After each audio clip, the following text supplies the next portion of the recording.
ভুয়ো ভোটারদের নাম বাদ যেতেই ভয় পেয়েছে তৃণমূল, তাই শুক্রবার ধর্নায় বসছেন মুখ্যমন্ত্রী মমতা বন্দ্যোপাধ্যায়। আক্রমণ করেছেন শ্রমিক ভট্টাচার্য। তার দাবি, অনুপ্রবেশকারী ভুয়ো এবং মৃত ভোটারের নাম বাদ যাওয়াতেই তৃণমূলে আশঙ্কা তৈরি হয়েছে। তাই সাংবিধানিক প্রতিষ্ঠানের ওপর চাপ তৈরি করতে এই ধর্না কর্মসূচির আয়োজন করা হয়েছে। বিচার ব্যবস্থা এবং নির্বাচন কমিশনের ওপর প্রভাব বিস্তারের চেষ্টা করা হচ্ছে।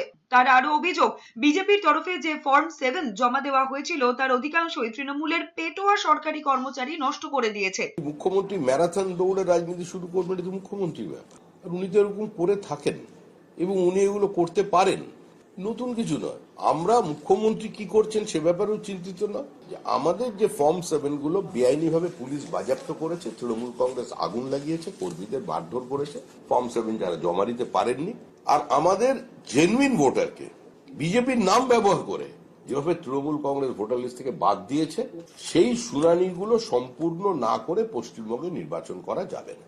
কমিশনের বিরুদ্ধে সর্বাত্মক লড়াই মমতা বন্দ্যোপাধ্যায় করছেন। পাল্টা আক্রমণ করেছেন কুণাল ঘোষ। তৃণমূল নেতা তার দাবি, তৃণমূল কংগ্রেসই একমাত্র দল যারা রাজপথ থেকে সুপ্রিম কোর্ট পর্যন্ত মানুষের জন্য লড়াই করছে।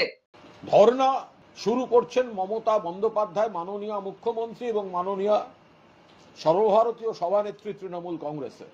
এই সর্বাত্মক লড়াইটা মমতা বন্দ্যোপাধ্যায়ের নেতৃত্বেই হচ্ছে। মমতা বন্দ্যোপাধ্যায়ের নেতৃত্বে, অভিষেক বন্দ্যোপাধ্যায়ের সেনাপতিত্বে তৃণমূল কংগ্রেসই একমাত্র যে মানুষের পাশে থাকছে, পরিবারের পাশে থাকছে, রাজপথ থেকে সুপ্রিম কোর্ট। মমতা বন্দ্যোপাধ্যায় নিজে দাঁড়িয়ে সওয়াল করে সুপ্রিম কোর্টের হস্তক্ষেপ আদায় করে আনছেন বা দাবিতে সুপ্রিম কোর্টের মান্যতা আদায় করে আনছেন।